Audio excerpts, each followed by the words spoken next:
Commercial Construction Coffee Talk fans. Thanks for chiming in. My name's David Corson. I'm your host. I'm also the publisher and editor of Commercial Construction Renovation magazine. This is what it used to look like when we printed it, but now we're 100% digital. You can still get it printed on demand, but I'm digital. These are some of my other covers. Got JLO, Mammoth Holdings. Hey, Chris, what's going on? Chicken Guy. Got Tim holding over my other shoulder. Got a really cool architect coming up, Neiman Tabor. Going to talk about some multifamily next week when our issue posts, our new issue posts. Got the general contractor report, lighting, all sorts of other good stuff. Got my 4th of July garb on, 4th of July weekend. It's about halfway through the year. Actually, the last couple of weeks have just been amazing because, I was up in Ohio, up with my mom. Get some things. So my stepdad passed in May, and she got sick, and then my sister went up, and then I went up, helped her clean out some of the garage and old times, and then there's a wicked storm that came through, knocked the power out. We didn't have any electric, or from Cleveland all the way to northern Kentucky, and at night we sat with a candle and an AM radio. It was like being back in the 1930s, talking about old times and stuff, and it was fun. And she's just came down yesterday, drove down, and she hadn't been down in Atlanta in a while, so it was good. And, my kid's up in Nashville taking his A&P, it's airframe and power plant test. So hopefully he passes his last written one today, and then he'll have his oral and his written. That's where they ask you questions, and then you kind of do stuff with your hands, and which so today's a big day. If we get, I passed, then it's all downhill, and he can come home. We already have his frame ready for his certificate, and then he's going to go back to Charles and say, "Hey, Boeing, I got my A&P. Come on." So anyway, it's been exciting, and my 27th anniversary was June 24th. My birthday was a couple days ago on the 29th. I'm only 26. No, I'm just kidding. I turned 59. My beard tells me. And I got the 4th of July weekend. And then my son and my wife were born on the same day, coming up on June 16th. So it's a wild ride all the way through June and July. And then, then I can, actually sit back and kind of hang out, but all in all, looking forward to the 4th. I got a little water here, but down the south we'll take as much rain as we can get. We want to keep the lake full so we can feed all the farmers down the river, and we like keeping that lake full as much as possible. So listen, if you're out there, it's Friday, go home, get off work, okay? Go be with your family, and no working this weekend. Get some food, recharge your batteries, because you're going to need it. Because the second half of 2020, man, is going to be a wild ride. There is so much stuff going on, business, politically, personally, just everything. Recharge your battery, enjoy your day off. You all earned it, and have fun. That's all I got to say. So today, to finish the week off, have a special guest. His name is Bryan Cordill. And he's the director of residential commercial business development for the Propane Education Research Council. Did I get that right, Bryan? Got it perfect, Dave. And I did it without any crib notes. Unbelievable. So, Bryan, say hello. You're in DC, right? I am actually in Louisiana. You're in Louisiana. That's right. That's right. Yeah. So, but the council's in DC, right? Correct. Yeah. Okay. Yes. I knew you weren't there anyway. So you know what I'm talking about, Louisiana. So where are you in Louisiana? Are you I'm in Monroe, northeast part of the state. So right on I-20. I'm either an hour and a half flight or 8 hours west of you. Yeah, absolutely. Hey, we got I-20 runs right through here, so I know Alabama, boom, you're there. It's about a 7-8 hour ride. So, well, the reason why I have Bryan on is, look, everybody, if you're not living under a rock, that energy prices are going, sky high. So, between, gasoline, gas, and so forth, and, being in construction, you need energy to get things done. I don't care what it is. So Bryan, he talks propane. and I never had anybody on propane on here, so I thought it was a good idea. To end the day, end the week off, and halfway through the year with power, and the power of energy and what propane can do, for all you guys out there with new and renovation projects that are in your pipeline. So, Bryan, the way that this works is that you got to tell your story. Where you grew up, got any brothers, sisters, playing sports, and how you ended up in the propane industry. And then we'll talk about the last 24 months with the roller coaster, and then we'll finish up with your positive phrase and contact info. And then it's time to enjoy the holiday weekend. So with that said, the floor is yours. Tell us your story. Thanks, Dave. So, I mean, I think the short answer is I'm in propane because it's my grandfather's fault. It's like, we have been in the propane industry, our family, as propane marketers and retailers, actually started when it was butane in the mid 1930s. My grandfather grew up in a house with 13 fireplaces. His father was a logging contractor, so they burned wood for heat. His job was to start fires every morning. He figured out that there was a gas heater that ran on butane that he could put in and not have to start fires every morning. So he got in the butane business, selling heaters and putting in tanks. Fast forward, 80 something years later, and here I am. For 51 years, we ran a company called Cordill Propane here in Northeast Louisiana. So my grandfather started it.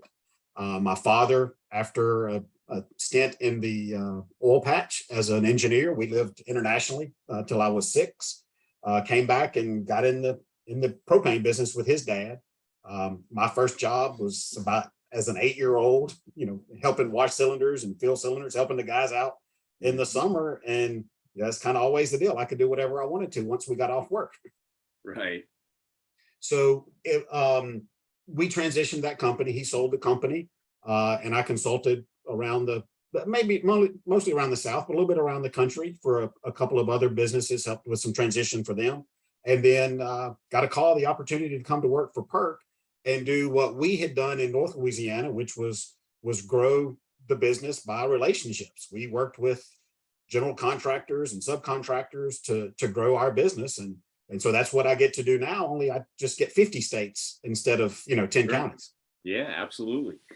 And I work, my family's 4th to 5th generation, we're in steel recycling since 1888. And I totally get it, because when I was growing up, I was always down in the scrapyard, playing in this and that. I had the acetylene torch. I was using gas, and had my little clicker starter and stuff. So whenever I hear people that work for their family and generations and so forth, not much has changed. Maybe like in our, my family's business, the trucks got nicer, or the cranes got nicer, they had bigger magnets, but still, it was still the general, the general aspect of what we did, which is basically, recycling.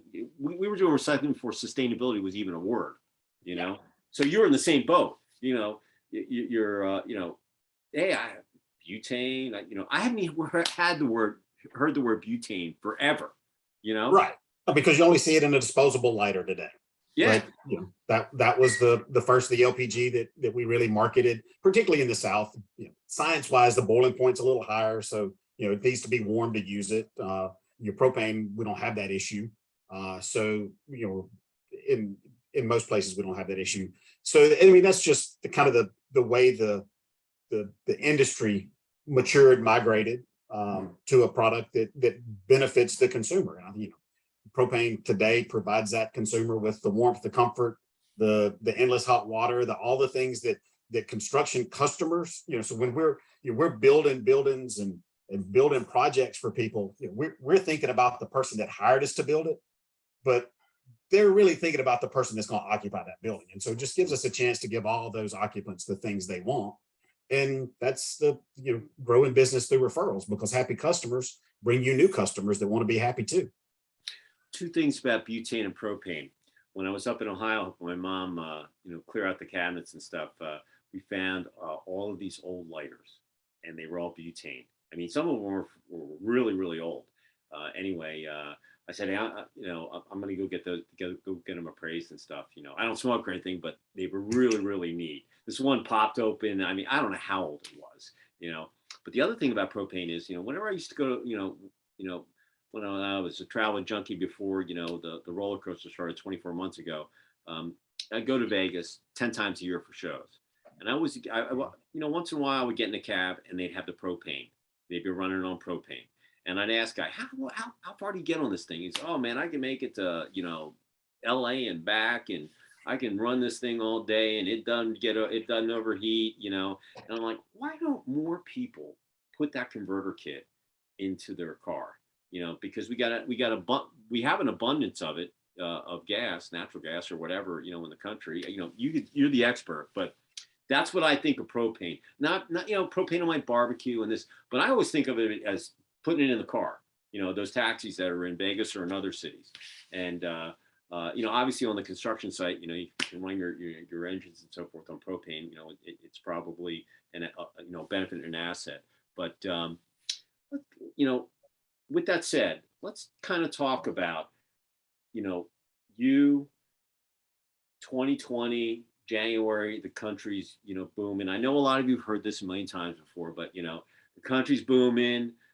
March comes, everything gets shut down. Everybody's got to figure out what they're going to do. So talk about how you and PERC kind of handled that as we look back, and what lessons learned that that our listeners out there in Commercial Construction Coffee Talk would find of interest.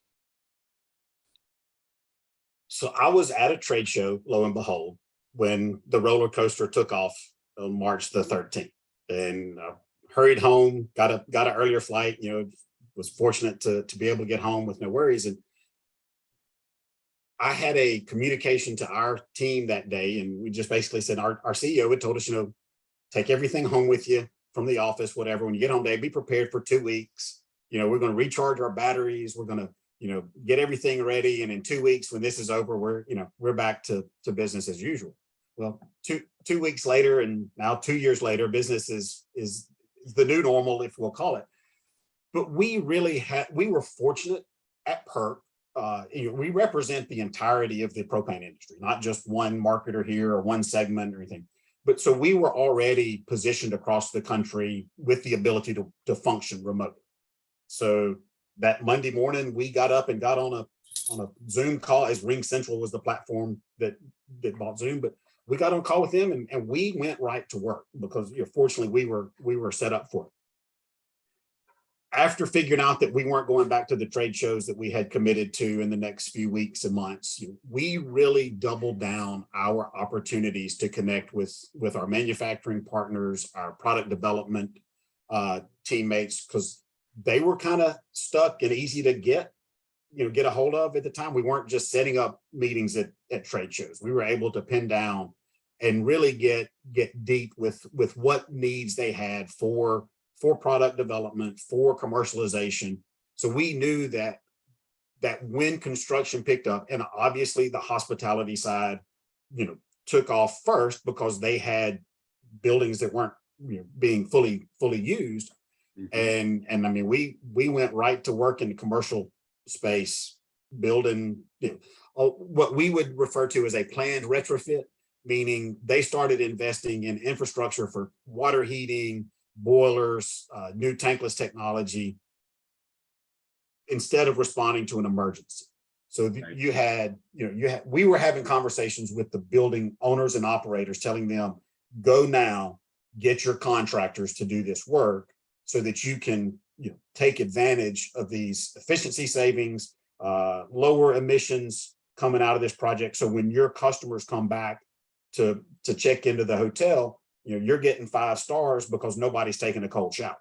The hospitality industry was very, very, people don't realize that when everything got shut down, even though the hotels were shut down, they were doing plenty of work. They were either putting new paint, carpet, tankless water heaters. They were upgrading their facilities. So whenever the country did reopen, they had, hey, look at me. I know my hotel wasn't open, but normally they would do a floor by floor, if they were going to do paint or whatever. But here they had the option.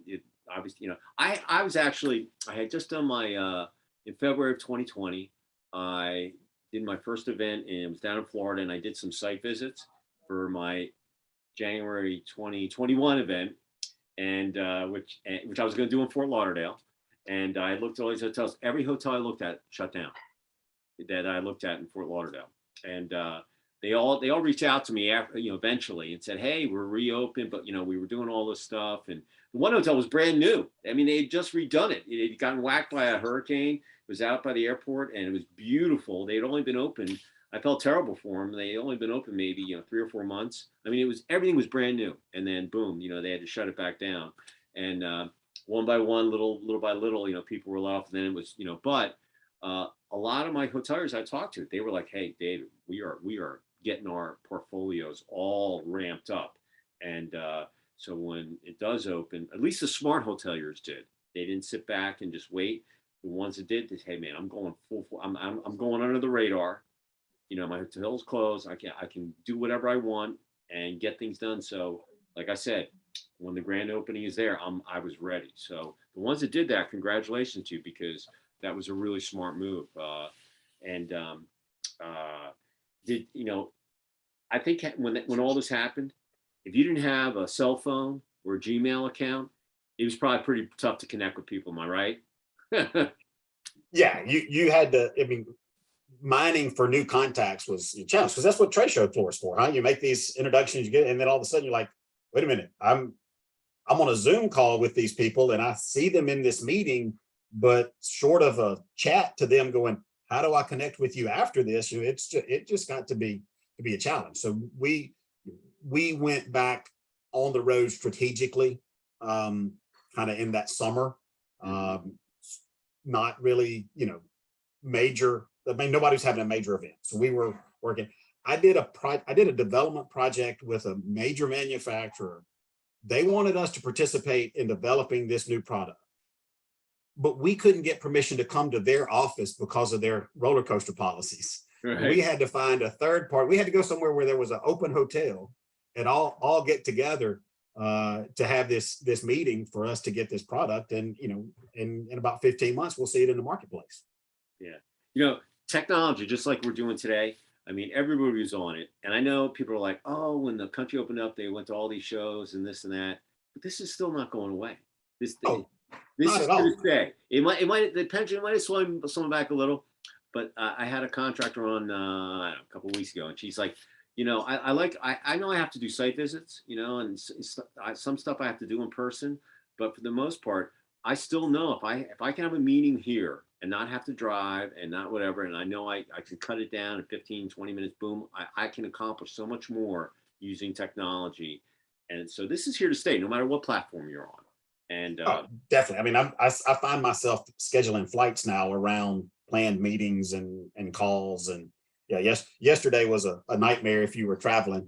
And I started a meeting on a call like 2 minutes after walking off a flight. And it's crazy now when you're with this technology, just trying to balance, the new normal. Yeah. So with propane, you can use it for engines, heating, buildings, construction equipment, obviously, cars. I mean, what else am I missing? I mean, that it's applicable to.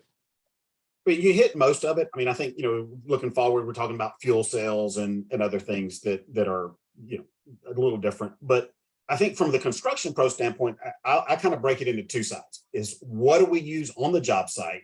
And then what does the building use after we've built it and commissioned it? So for the contractor, your material handling, which would be forklifts, man lifts, anything that you can get with that aluminum cylinder on there, knowing that you can safely run it inside the building and not have to worry about carbon monoxide issues that you would with gasoline or diesel. You think about buildings in the winter, and we need temporary heat, and that's a huge opportunity for propane to come in and spot heat the spots that you're working on that day. I mean, roofers have been so dependent on propane to heat those kettles, and not having to use diesel or other things that just cause us breathing issues on the construction site. And then it's what are we building? What are we putting in this building? Like I said, the tankless water heaters, the boilers that are going to continue to operate and provide that heat and comfort in the building. It's the kitchens, it's the dryers in the laundry facility, all these spots where gas is consumed in the building after the fact. It may be patio heaters around the pool deck or the common area for the facility. So there's just all these ways that propane, because of its portability, its energy density, and its cleanliness, it gets used throughout the whole process. Yeah, it's an amazing, I mean, you've got a long history in propane. Did you ever think, in your younger days, of how many uses, propane would have, blossomed into, except for, what your dad was, you know what I mean? I mean, it's an amazing thing. I grew up driving a propane powered vehicle. All of our cars, trucks, and delivery vehicles and all ran on propane. So that was, I don't know if we were cutting edge or not, but we believed in it because it worked. But no, some of the technology, take a tankless water heater, introduced in the United States in about 1986 by a company that had been in France. A friend of ours, actually, I've gotten to know him and stayed in touch with him, brought that product in the US. It would do 2.5 gallons a minute. It's basically one shower head. But if you were the third or fourth one in line to take a shower in the morning and suddenly you had hot water, it was a big thing. And it didn't cost, but a little more than, it's probably twice what a tank type was at the time. Now, I'm intimately familiar with this story because my dad was the one that was taking cold showers. He got a hold of this tankless water heater, put it in. Now he's taking hot showers in the morning after my brother and I have would have drained the tank. So fast forward today, and we have product in the commercial space at 1.2, 1.4 million BTUs, expandable to as many of those units as you want, that are designed to take one piece of it out, one heat exchanger offline while you're still servicing the occupants with the others, and that technology spectrum from 2.5 gallons a minute to 400 gallons a minute, never in my mind, in my wildest dreams, that I think would happen. Mm-hmm. I'll tell you, showers, hot water, one of the most important, even propane was putting that, what the heck do you call it? Anyway, it pushes the hot water up. So when you turn your hot water on, you're not waiting. I forget. Yeah. So circulating pumps. I got a brain fart going on. I can't, but anyway. Yeah. Circ pumps. So you've got a loop. Pumps, yeah. So anyway, we're, we put them in all our, our first house, and we put them in there. And I would talk to my friends or, just people, and they're like, oh, wow, it's amazing. You have hot water right away. I'm like, yeah, it's a little pump, man. It's totally worth it, because you waste all that cold water waiting for the water to come up if it's a 2 or 3 story house or whatever it might be, to do it. So it's just all these little things that you can do, not only to save you money, but to make yourself, more sustainable or environmentally friendly. And like right now, I have land up on Lake Lanier. I'm not building right now. I've had the land since last year, but it's my empty nester house. And, we have our plans, and we keep changing them. And,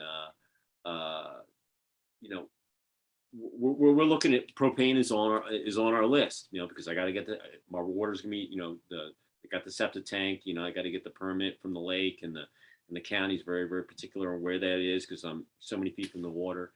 But, just from a power standpoint, I mean, I want to put, solar panels on there.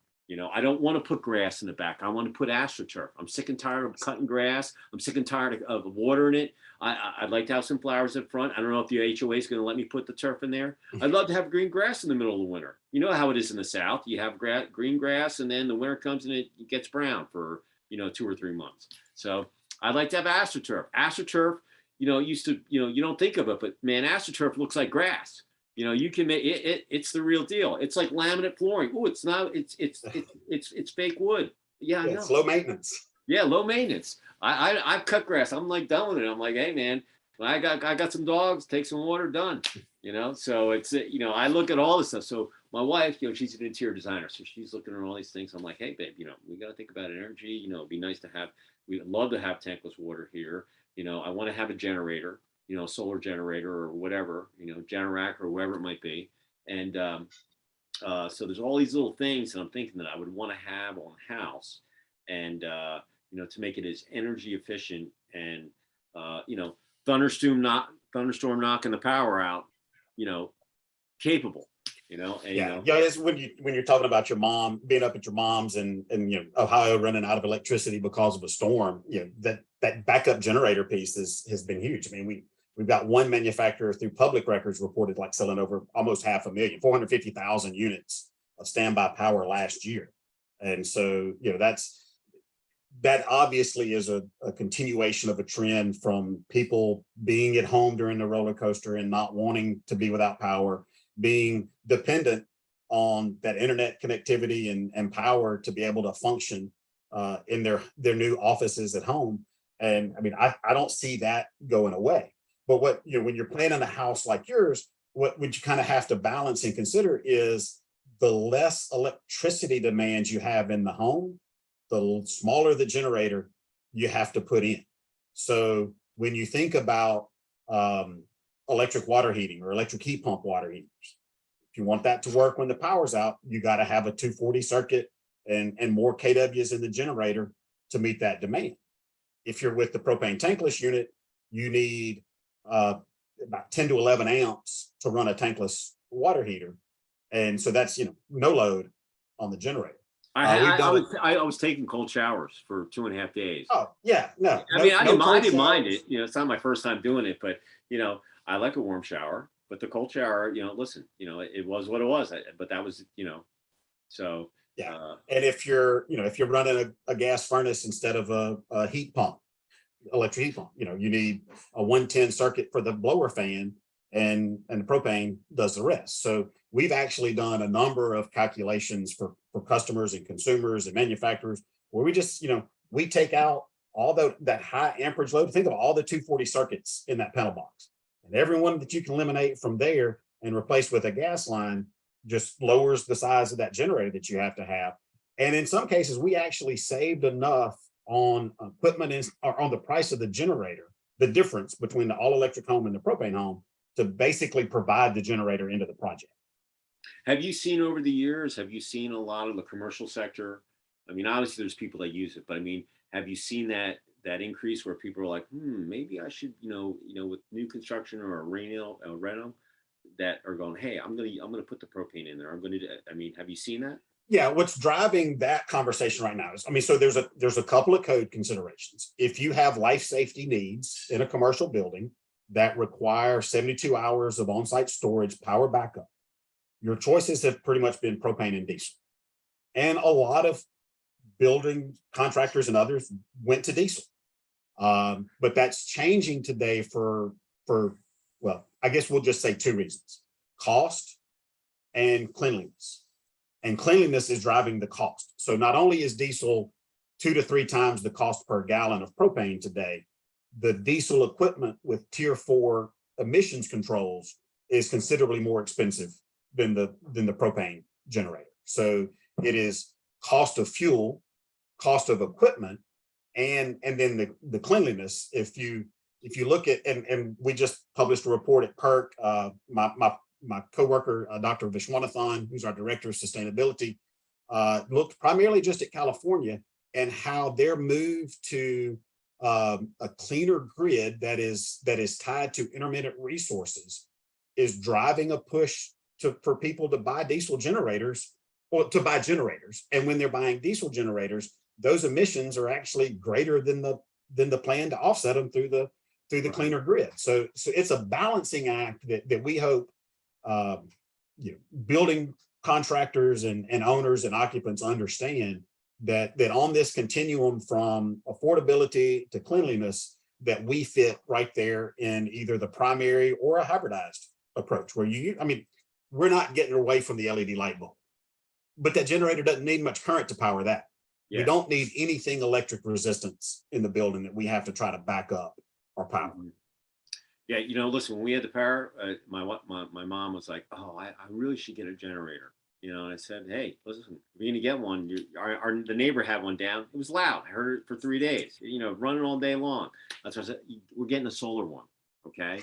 We're getting a solar one that can add more batteries to it." And that was one of the first things that I did when I came back. I was looking, of who did and who was in my database, and I could, And that's really where we're seeing fuel cell technology go on that smaller scale. We call it a nanogrid, microgrid, where you're combining some solar panel, some photovoltaic inputs, some battery storage, but the balance of to get enough PV and battery to go 24 hours. And, you know, when we're having power outages, it's often because there's been a weather event and it's cloudy outside. So you need something to be the dispatchable resource. And we're seeing a ton of engagement with these smaller, like 1.5 kilowatt fuel cells, but they're virtually zero emission. I mean, they have no carbon. Yeah, you emission. can run this in your house. I mean, the one that actually I looked at, it was a YouTuber that I listened to all the time, and he powers his whole, you know, basically his studio. But these, where you could have one battery, or you could have a whole wall of batteries and have it last for, you know, weeks and weeks and weeks if you wanted to.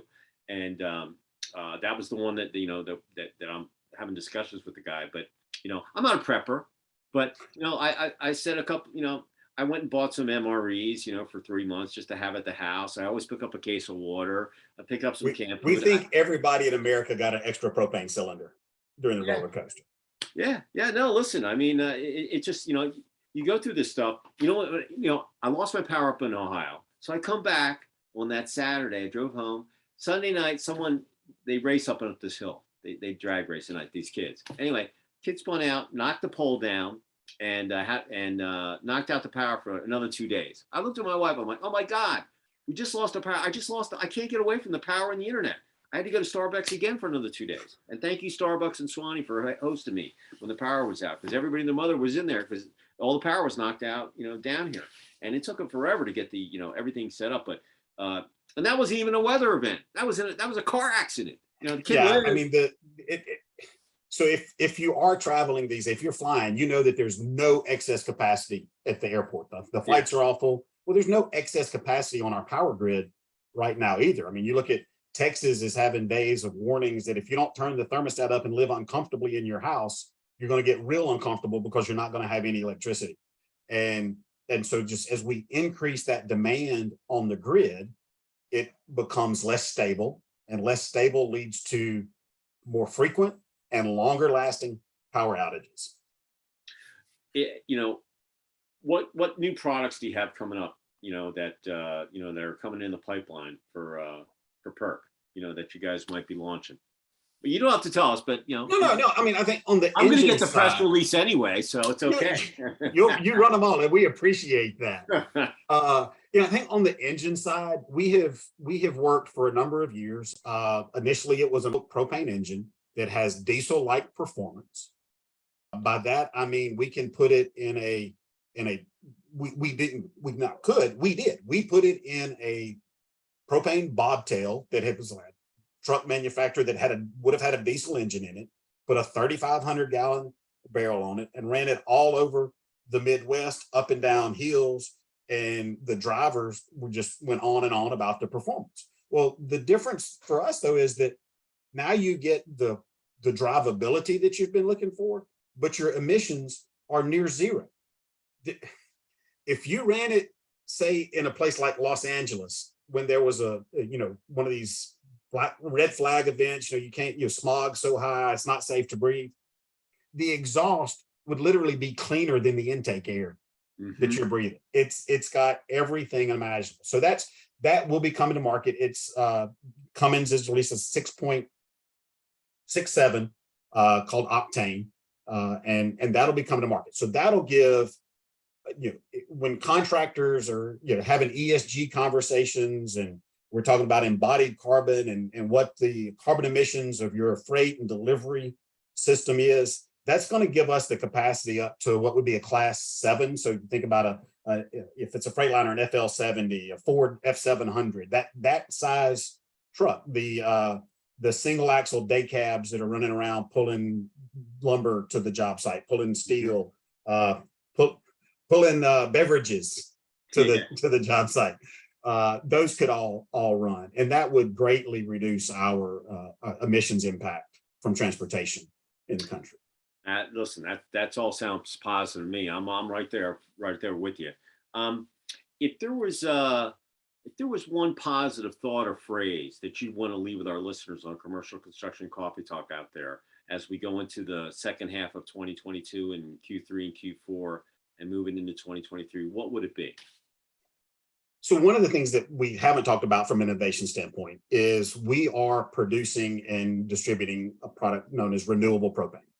It's the same molecule, the same C3H8 for all the chemistry bugs out there. Same molecule, it's just produced from renewable sources. And so we want everybody to know that as proponents for electrification say the electric grid's going to get cleaner because we're going to add more renewable, well, your propane is going to continue to get cleaner as well. The World LP Gas Association has delivered pathways and demonstrated our capacity to get to 50% renewable by 2050. So we could make dispatchable renewable electricity on demand all the time, not just when it's, when the sun's shining or when the wind's blowing. So just, I want you to remember when we talk about how clean we are today relative to the power grid's going to get cleaner, but so will we, because technology doesn't just work for one side and not the other. It's a multi. They're tied to the hip. To zero. Yeah, they're tied to the hip, Yeah. So very, very cool. Hey, listen, so use less of it, like we talked about. So you need a smaller generator, but then when you need to make your electricity, use the renewable fuel.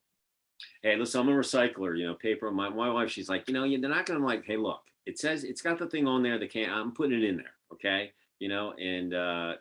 Break down my boxes. I can't stand throwing stuff in that's going to go into the landfill. So I totally get, like I said, my family's been recycling since 1888. So I'm always thinking about it. So all you out there, listen to this gentleman, about recyclability and, all these different applications. If you're not using it, propane, if any of our listeners out there wanted to reach out to you and bounce some questions off you of what, propane, the advantages, disadvantages, and how they might, be able to incorporate it into their, whether it's their fleet or into their projects, how would they get in contact with you? So the organization as a whole has a real easy URL to remember, propane.com. So there you go. I'm Bryan.Cordill at propane.com, BRYAN.CORDILL. I'm on LinkedIn. I'm on some of the best podcasts in the world. Contributed to a realtor.com article a couple of weeks ago. So I'm happy to connect, happy to do whatever we can to grow this opportunity. There you go, propane.com. That is really, really easy. So if you have any questions, reach out to Mr. Bryan Cordill, and he'll tell you. And listen, the guy's been around forever, so, and his family has. So I think he knows what he's talking about. If anybody wants to reach me, I'm at David C. at ccr-mag.com. If you're not a subscriber, up on my toolbar, hit subscribe, and we'll add you to our list. We send the magazine out to 125,000 people. We just had another 2.2 million people. I just looked at my stats before I got on here with my editor. I'm like, hey, we just hit another 2.2 million people consuming content this month. It's just been amazing. And, if you got something, I know I've heard it a million times. If you don't play the lottery, you can't buy a ticket. You don't send me stuff, I can't look out. I can't. Ask Brian. He sends me stuff. I post it for him. Okay. And, I send him the link and ask him to share. It's a win-win. Just like propane and the grid, it's a win-win. So, if you've got any cool projects, charity golf tournaments, personnel announcements, case studies, send them to me. We look at everything, and we got plenty of social media places to put them. So send them to me, and we'll find a place for you. Well, Brian, pleasure talking propane.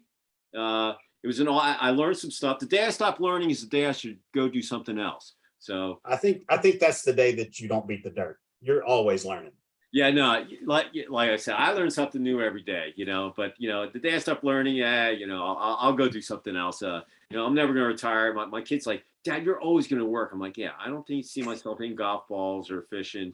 I mean, I like it, but, I'll probably work till I'm ready to go. And, then I'll go work where I end up, so, well, with that said, listen, everybody, Brian, thank you so much for taking your time right before 4th of July weekend for our Commercial Construction Coffee Talk. Thank you so much for being a guest. It's good to put a face with an email voice. We've traded emails over, for a while now. And for all you out there, Enjoy the weekend. You know, it's now almost 2 o'clock here in Atlanta. Listen, get out of there. Tell your boss, let you go home. Enjoy the weekend. Have fun with your family. Eat some burgers. You know, you have too many beers, use Uber, and hopefully using propane. And you know, enjoy yourself, because the next 6 months, like I said, it's going to be crazy. You're going to need that energy. So take the time off and have fun. And when you get back, you can start working. Bryan, hopefully I'll get to meet you in person sometime, and no fist pumps, we'll shake hands, and we'll go from there. So with that said, Bryan, say goodbye from Northern Louisiana up in Monroe. Thanks, Dave. Everybody have a great weekend. And I'm going to say goodbye from Sugar Hill, just below the Beaufort Dam for Lake Lanier, about 30 miles north of Atlanta. And everybody, happy, you know, hey, 1776, thanks for all those patriots, you know, to give us our freedom, you know, because, you know, freedom's what it's all about. Remember, go USA. So anyway, Bryan, thanks so much, everybody out there. We will see you next time on another episode of Commercial Construction Coffee Talk. Thank you so much, Bryan. You're the best. All right. Yeah. See ya.